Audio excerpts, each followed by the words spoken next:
Imagine a world where Pakistan never developed nuclear weapons. The iconic mushroom cloud never became part of its identity or military doctrine.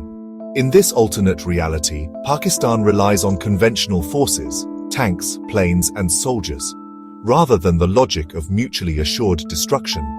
The nation would have to navigate its perilous neighborhood with alliances, diplomacy, and economic strength, not nuclear deterrence.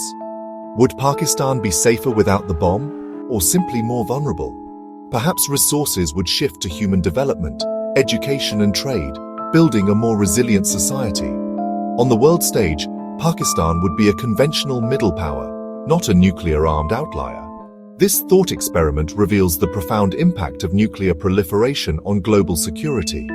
By imagining this world, we better understand the pressures, opportunities and dangers that shaped Pakistan's nuclear choice.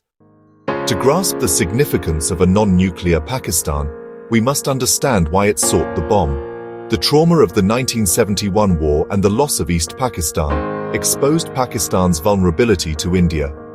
India's 1974 nuclear test confirmed Islamabad's fears, creating a sense of existential threat. Prime Minister Bhutto declared Pakistan would eat grass if necessary to get the bomb. The nuclear program became a matter of survival, not prestige. Led by A.Q. Khan, it was a clandestine effort, driven by insecurity and the need to deter India. The bomb became a symbol of national pride and technological achievement.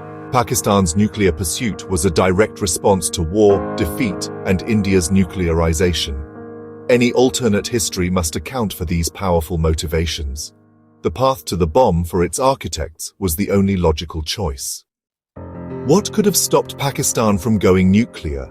Perhaps immense international pressure and ironclad security guarantees from the US could have made a difference. Or a leadership focused on economic recovery and diplomacy might have deemed the nuclear program too costly. Disruption of A.Q. Khan's network or scientific setbacks could have stalled the project.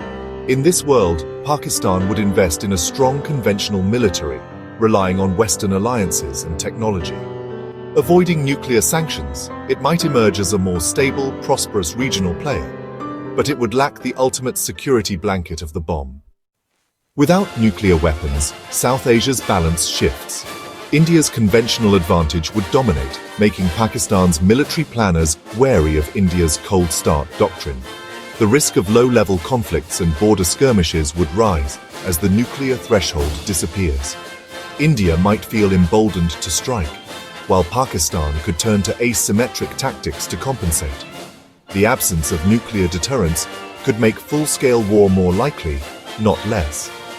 The Kargil War, limited by nuclear fears, might have escalated disastrously in this world. Nuclear peace, however fragile, has imposed restraint. Without it, the subcontinent could become a tinderbox. A non-nuclear Pakistan would reshape global alliances. The US would see Pakistan as a less complicated partner, likely offering more military and economic support. China might deepen its commitment, perhaps even extending a nuclear umbrella to counter India. The global non-proliferation regime would be strengthened, but Pakistan could become more vulnerable to foreign pressure. Its influence in the Muslim world would diminish, losing the prestige of being the only Islamic nuclear power. Other nations like Turkey or Saudi Arabia might seek to fill the leadership vacuum. Pakistan's foreign policy would be a delicate balancing act, seeking protection without sacrificing sovereignty. Its role and prestige on the world stage would fundamentally change. Would a non-nuclear Pakistan make the world safer? The risk of nuclear war vanishes, but the likelihood of conventional conflict rises. Pakistan's permanent military disadvantage could make war more frequent and devastating. The country might rely on asymmetric tactics or become a client state, trading autonomy for security. The world would trade the specter of Armageddon for the reality of more frequent bloody wars. For Pakistan, the bomb was the great equalizer. Without it, vulnerability returns. There are no easy answers, only the lesser of two evils.